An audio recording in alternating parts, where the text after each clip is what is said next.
Welcome to A Coleman Conversation. Pleased to present my friend Chris Hurn into this new venture that we have. Chris, I appreciate you joining us. Chris, President, CEO, Community Bank Shares, the President, CEO, and founder of Phoenix Lender Services. New venture, by the way, Chris, congratulations on this. You are the largest shareholder, so good for you. I know you have big plans. Tell us a little bit about the easy stuff. What is Phoenix Lender Services? And what I really want to know, I know it's a lender service provider, but how is your new concept going to be different than everyone else out there in the marketplace? Okay, well, maybe it's easier if I start at the top, which is Community Bank Shares is the bank holding company. And we have three divisions under Community Bank Shares. We have the bank, Community Bank and Trust, which is a national PLP SBA 7A lender. Also in the top 30 or so most active SBA lenders this fiscal year. Then we have Phoenix Lender Services, which we started we incorporated in late November, technically. We really launched it January 2nd of this year, and we are an LSP for both SBA and USDA. And then the last one is Thomas Financial Group, which is some of your folks may know as the old Thomas Youssef, which was founded by Mike Thomas. Thomas Kimsey used to run it, and we purchased that back in early February of this year. So those are the three divisions. In terms of what makes us different, I mean, we have over 700 years of combined SBA lending experience. We have over, my God, I don't know, 200-300 years of USDA lending experience. This is not our first rodeo. We've been doing this for a lot of time. A lot of our folks are very well known throughout the industry. We are using technology to help make this process a little bit smoother for not only the applicants, but also obviously for any of the lenders that we support on our platforms. We're going to have a lot more technology coming out later this year that maybe we'll be offering to others as well. So, those are some of the ways I'd say that we're a bit different than most others that have tried to do this. Let me try to pin you down. I know technology is a big buzzword. AI, everyone is worried about that. But let me ask you a two-part question, or a question together. You said you want to work with other lenders. How are you going to combine those two concepts, new technology, AI, and using that to work with other lenders? Well, when we work with other lenders, I mean, at the moment, our principal company that we work with at Phoenix, from an origination standpoint, is our sister company, Community Bank and Trust, of course. Right. We're probably not going to do originations for any other lenders besides the one that's, sort of attached to the hip with us. So for other lenders, we'll provide your traditional LSP services of, underwriting and closing and secondary market sales and servicing liquidations, anything like that. In terms of how we'll make things more tech enabled, I mean, there's a number of things that we're using right now. We're using AI for some of the narratives that we do in our credit memos. We've used it. There's been some use cases we've done for filling out beneficial ownership forms. We're using OCR technology to read documentation, which all these things expedite the process. We're using automations, obviously, so that when you're entering something into a text field, it's then auto-populating throughout all the documentation across the board. So it's things like that I've certainly looked at everything that's out there, Bob, in the space, and there are bits and pieces of this and various technologies, but nobody's really done it in a big way. Nobody's really stitched it all together from literally start to finish. And what I mean by finish is including servicing and even to accounting. So I think that's what you may see, something like that come out from us later this year, which is pretty exciting. We're still working on it. We've done some pretty interesting things from a user experience perspective for another program we did earlier this year. But we're trying to retool it and repurpose it, direct it towards more of a custom SBA software. Yeah. Chris, I agree with you 100%. I went to an event the other day and I wrote an article about it that said, hey, it's okay to be late to the dance. The AI isn't there yet. It's amazing what's happening. I don't want to turn this into an AI conversation, but I will say You and I have been around for a while. I started Coleman Report in '93, and I've said as much as the internet changed my original Coleman Report newsletter, AI is going to change my business, your business, off the chart. We need to understand it. It's okay not to be there, but it's going to be a wild ride. It's going to be a fun ride. I think we're in the first inch of a new marathon. So, yeah. Right. Hey, you're a serial entrepreneur, and you started a 504 lending company, Mercantile Capital, grade 504. You then went to the dark side, embraced 7A lending, Fountainhead, wildly successful, top PPP lender, top 7A lender. You sold that, transition out into what you're doing for Phoenix. Tell me about being an entrepreneur in this space. And I want to quote Jack Welch. I know he started with GE, who said, "We don't control where God parachutes into an industry." So tell me about being an entrepreneur in SBA lending and your view of that. Well, I'm unusual. Let's start there. I think. I got into this business with GE, actually. Interesting that you're quoting Jack. And I knew Jack, and I saw Jack a couple of years before he died in Palm Beach, not too long ago.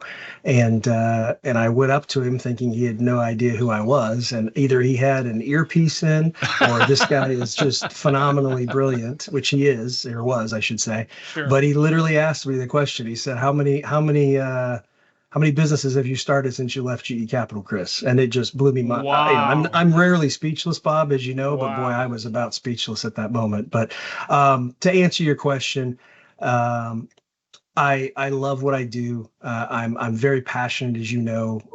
Being an entrepreneur to finance other entrepreneurs is a special thing. There's a number of folks that are on my team that are entrepreneurs, either that have a side hustle or started a business and sold it or what have you. And I just think you come from a different perspective. You have a better understanding, having been in the shoes of your prospective borrower. As you and I have often talked about, there's a big difference between signing the front of a check versus signing the back of a check. I think we're much more cognizant of what it takes to succeed in business. And, I think we're probably bigger cheerleaders for them as a result. I do know from a credit philosophy standpoint, it permeates all of my teams over the years. We try to figure out ways to do deals. The banking industry traditionally is not known for doing that. Traditionally, the banking industry is much more concerned about with risk avoidance or risk aversion. And that is why you see some people come into SBA lending and leave SBA lending every few years, because they get seduced by the big premiums. Then they get frustrated with the regulations and the specialization it requires, and then they get especially frustrated and leave because they didn't realize that even though you have a government guarantee, there is still some inherent risk on these transactions, and you can't just either belt and suspenders it and take your pristine deals and try to slap a guarantee on it and think that solves everything, or the opposite, which is the deals that you would never, ever do, not even contemplate, and suddenly you throw it into the SBA shop and hope and pray for the best. That's not, a sustainable strategy either. So I don't know. I think it's been a journey, like every entrepreneurial journey. I've done, not just in this space. I've started other businesses. I own part of a fintech. I own part of a couple soccer teams. All sorts of different things that I'm an angel investor in and whatnot. I think you've probably heard me say this before. I'm of the very firm belief, and anybody can try and challenge me on this if they want, but I believe that entrepreneurs have done more for society than just about any other type of profession out there. And even down to politicians, bureaucrats, obviously professionals. I mean, just whatever. If we didn't have entrepreneurs who are willing to take the risks that they take for the hoped rewards, we wouldn't be where we are as a culture. And Chris, I agree. I agree with you 100%. And I think that's a very astute observation. Follow that in terms of You deal with entrepreneurs all day long who need money to expand. Tell me, you've had a tremendous journey of your own personal growth and entrepreneurship. Tell me about how you feel entrepreneurs have had to grow over the last 30 years with all the technological changes, the political landscape, everything. Just tell us a little about the entrepreneur journey and how you as a lender work with them. Well, I mean, I think there's a couple questions there, Bob, but I mean, I would say in the past 30 years, society has sped up tremendously. So much easier to start a business now than it was 30 years ago. And a lot of that's driven by technology. You literally can incorporate a business in 20 minutes in most states, you can have a website up now, especially if you're using AI in, 5 minutes. I remember back in the day, it took a long time. And I was one of the first in the SBA industry not to just have brochureware website, where it's just stuff. You actually had a call to action and, text fields and all these types of things. I just think that you're always going to have the situation of large corporations in an industry and small corporations in industry. And obviously part of what we do is to try to help those little acorns become the big trees of the future. And it's not easy, but it takes a tremendous amount of commitment. I've probably talked more people out of becoming an entrepreneur over my career because it's not for the faint of heart. It's not easy. It is not. It is not. I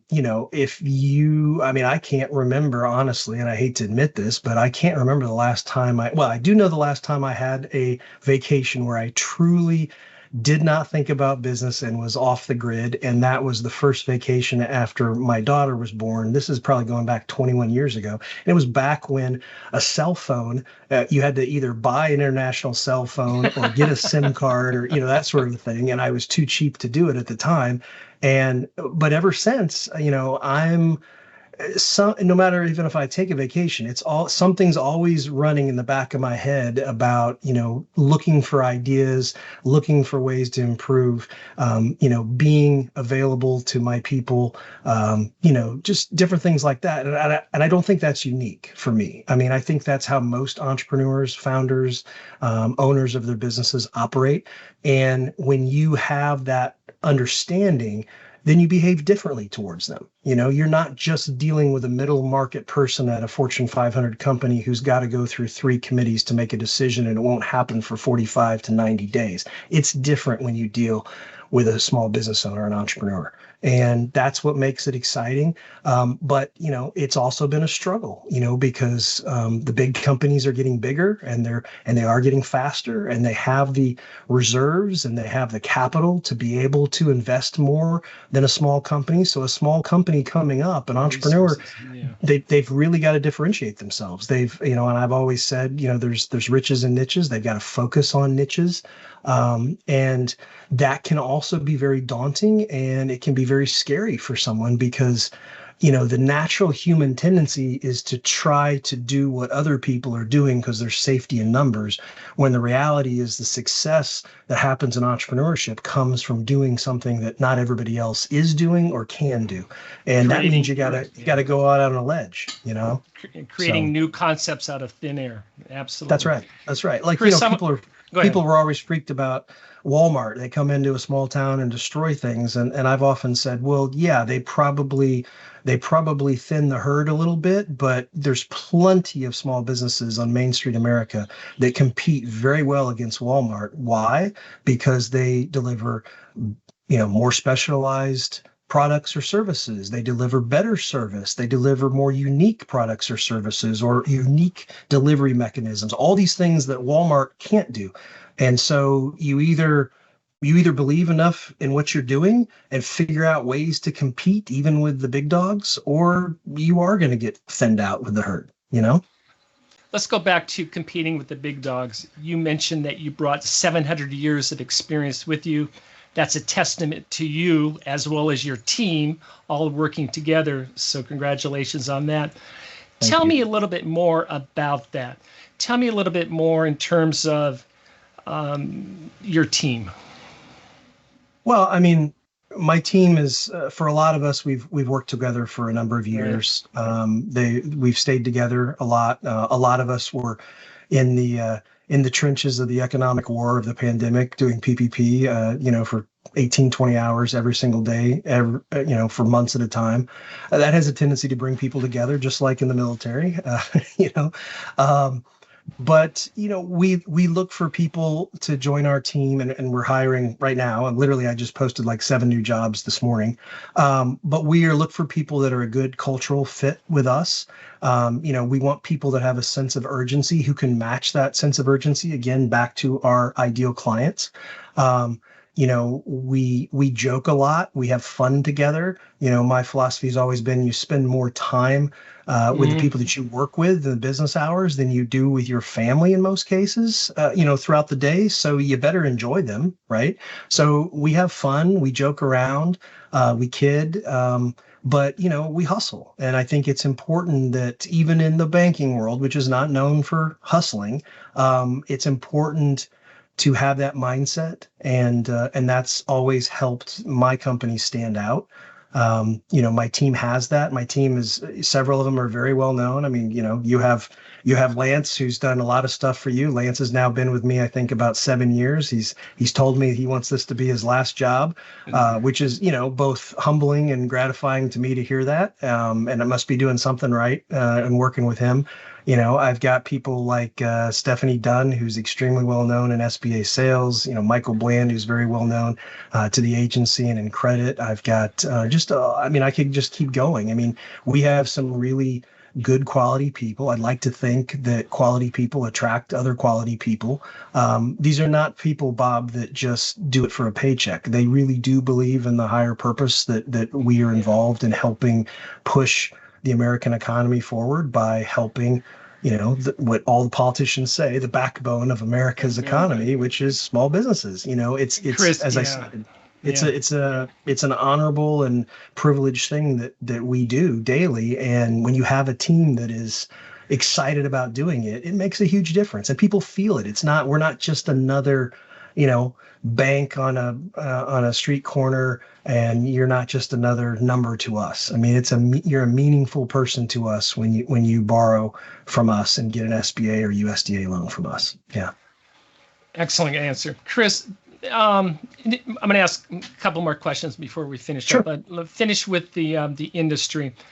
What is your, and I really appreciate the concept. I'm going to wrap that up in terms of, I think the sign of a good entrepreneur is to bring together quality people. They followed you. You have a plan and you're executing, and good for you. Give some advice to the viewers on this. What do you think are the biggest challenges that they should be critically aware of in SBA lending, say, over the next 5-year horizon? The thing that they need to focus on to take care of their customer, take care of their shareholder, and take care of their career. Ooh, wow. I would say, we've got to do a better job as an industry in terms of making good loans to start with. Thank you. Yeah, perfect. Perfect answer. We've had we've had things have gotten a little loose, a little sloppy, maybe the last couple of years, and there was good intentions behind it. Okay, I don't want anybody to think otherwise. But as they say, the road to hell is paved with good intentions, right? We need to make some changes. We've made some changes. The agency has recently made some changes. In fact, they've made more changes this upcoming SOP 5010-8 than I've ever seen at one time. Overwhelmingly, the changes they're making, I agree with. There's a few of them that I think have some unintended consequences that I'm looking forward to having a good dialogue with and see if we can modify some things. But the pendulum swings from one extreme to the other oftentimes, and I think we need to do a better job of keeping it a little more in the middle. I think we need to be mindful of the agency has had such a spotlight on it as an outcome of the pandemic, and many more people in the entrepreneurial community want to get SBA loans now, and we want to have a more durable performing loan portfolio for SBA. So, some of the things that I'm hearing recently, I think could run afoul of that. A lot of the changes are meant to solidify, the performance of the portfolio. But we just need to be more mindful about that. We need to work together. We need to make sure that Washington understands what we do. It's really important. The reason I'm harping on the portfolio performance is because we need to be able to stand on our own. The SBA in particular has been at zero subsidy, or even frankly, it's been at negative subsidy, which means there's been a surplus for many years. And we unfortunately went the other direction recently, and now we're taking some corrective action to get it back. But you don't want to be dependent on the whims of the politicians in Washington. If you can stand on your own, it's much more sustainable. And what we do is so vitally important. We cannot afford to depend on the whims of the politicians. We need to do things that keep us firmly in place, and that the entrepreneurial community can look towards and know that they can be assured that the private sector lenders who partner with SBA are going to be there for them and can help them. And this all also comes from people have to become educated about things. Unfortunately, you got to read those late Friday night drops of a new procedural notice or things like that. It's a pain. I get it. And they probably need to get involved because it's really difficult for any of our trade associations or whatever, the top 50 people in the industry who are lobbying regularly. It's really tough for all of us to touch all the people we need to touch. And so, when you make a loan in your congressional district, it's really helpful to let your representative know about it, and let your two senators know about it, and let them help in the celebration. I one time heard somebody say, we do a great job of throwing baby showers for people when they have a baby, but we don't have a business shower for when somebody starts a new business. And I think we probably should. That would really help move society forward a bit, and would probably help bring down the unemployment rate and increase the GDP and everything else. So I think those are some of the things I would say, Bob. And the last thing I would say is we need to do a better job as an industry bringing in new blood. Traditionally, we've not done a good job of that, and that's a balancing act, right? I mean, we're a great example of that. I've got people that are extremely experienced, extremely well known. I've got people that used to work at the SBA, multiple people that used to work at the SBA on our team, who've had lots of leadership roles at other lenders or at SBA. But I also am trying to bring in new folks, and trying to train them up our way and trying to train them the correct way and get them involved in an industry because, I'm not going to do this forever either. I'm not getting any younger. I feel like I've been in this industry since about 6, but it's not quite the case. But I think those are some of the things that we just need to be very mindful of that as an industry. Chris, I let you go because I love hearing your passion. You've become a strong advocate for Main Street, and I know you personally, and I've heard this story, and I want you to share it with everyone. And okay. I haven't set you up on this, so I understand. I'm worried what you're going to say. Well, it's a serious subject. You were in the Twin Towers Friday before 9/11. Yeah. Tell me how that impacted you in your journey where you are today. Wow. Yeah. I wasn't expecting that, Bob. I know you weren't, but I thought long and hard about asking you, but it's such a powerful story. I believe it puts into context your passion of who you are and why you are so successful. Okay. Let me try to compose myself a little bit. No, I know. I don't think about it. Let me tell you why the reason for that. We are we all have challenges, and we all face things that impact us and that change our lives, and change the trajectory of our lives. And when we have those challenges, we can choose to face them, embrace them, and say, okay, let's move on. And what can I learn from this? And unfortunately, in our society, we read every day about things that impact everyday people in a horrible, tragic way. Sure. A good friend of mine just got back from Israel, and he wanted to go see the rock festival site, which is turning into a national shrine for Israel. And the stories he heard and the impact and all of those affect us. So I know it's an emotional story. So I think I just sort of want to connect on, and you don't have to comment on that, but what happened to you personally affected you and you chose to dive into a very strong personal relationship with your wife and your career and say, okay, these are the cards that I'm dealt, and I'm going to do the best I can with the people I'm around. Fair enough? Yep. So the story is I started working in small business lending with GE Capital in 1998. And then I was recruited, and I had some good success. They moved us, my wife and I, to Orlando, Florida. Then I joined Heller Financial, which was the second largest non-bank lender at the time, SBA non-bank lender at the time. And then they merged, and I left, and I became a management consultant. And the company that I was working for was Marsh & McLennan. And my daughter was born 11 days before 9/11.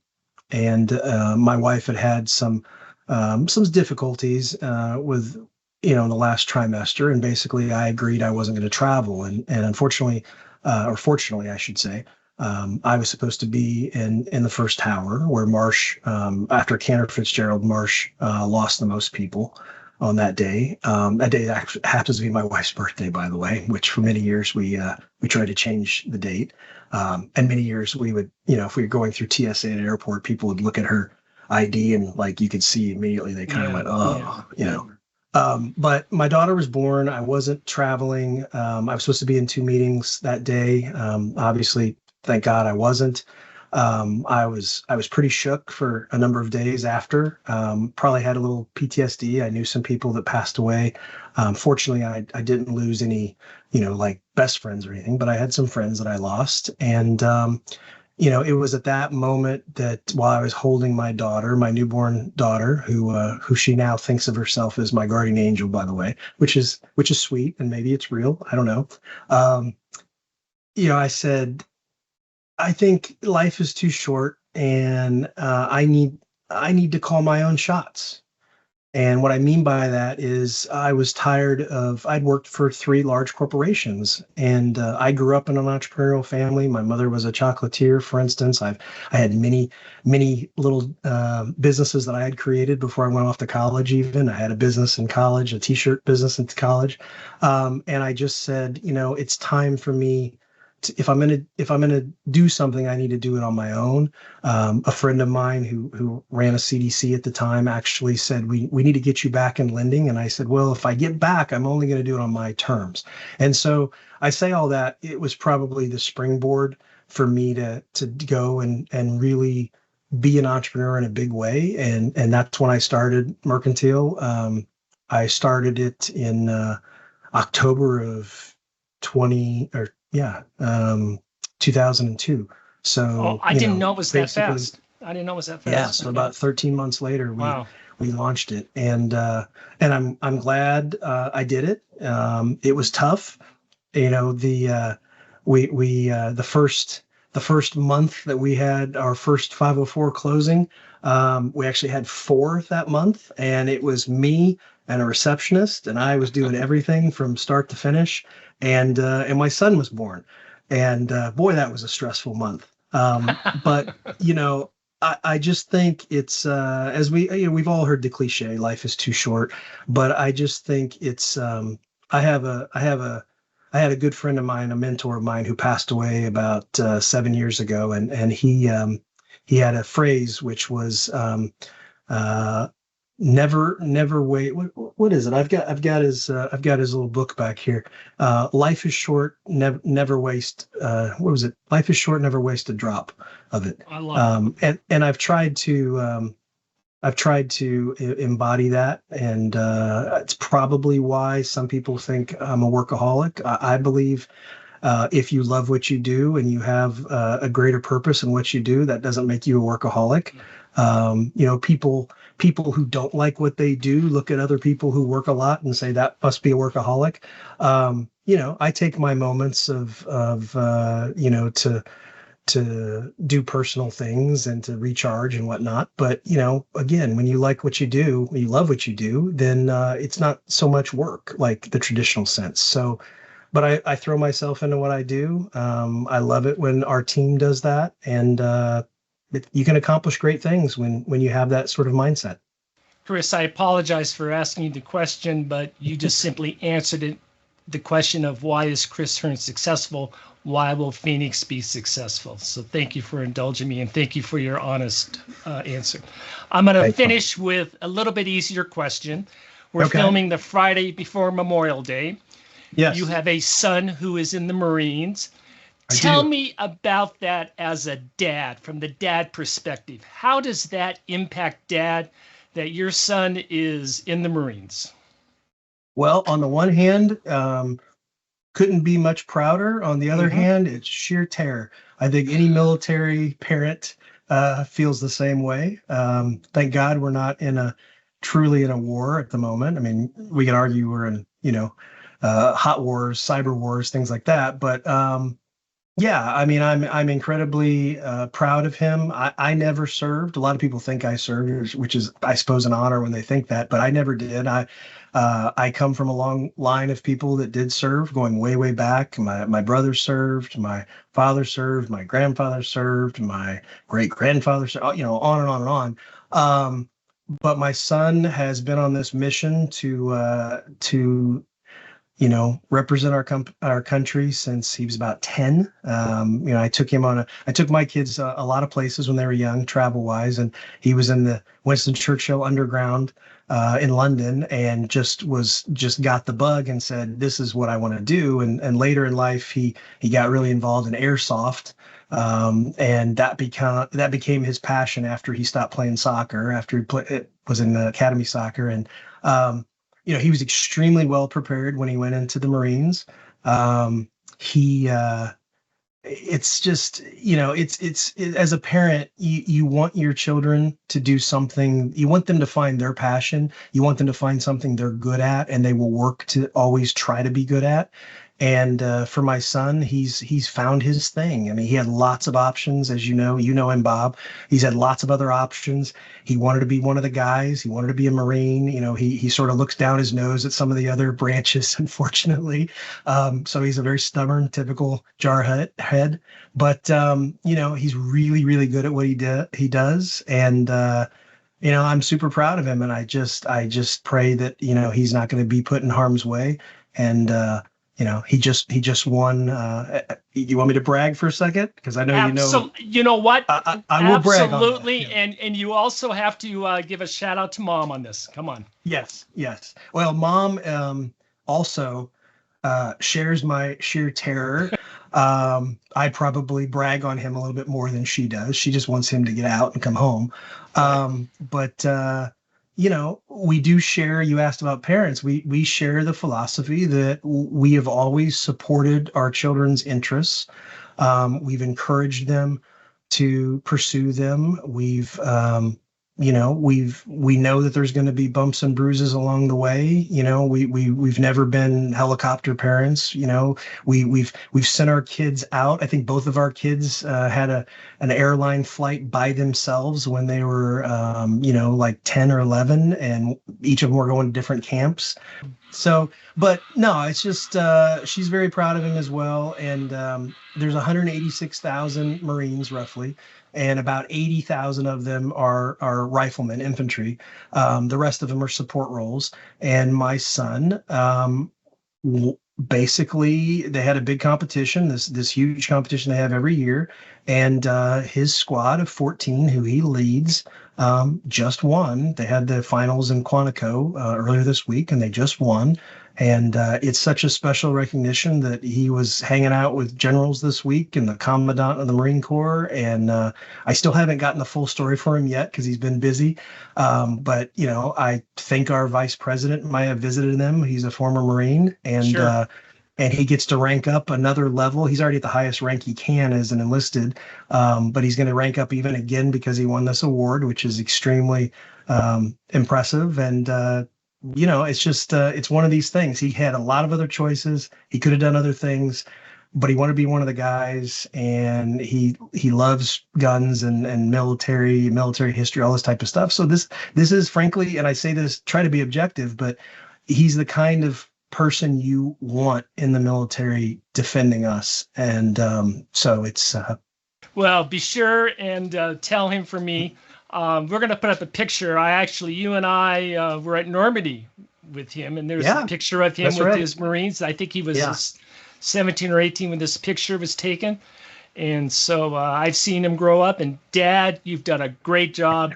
But I'm going to give more credit to Mom. I think Mom do that. That's fair. Chris, That's fair. I appreciate you bearing your soul, your passion for Main Street, for what you do, and for your family is awesome.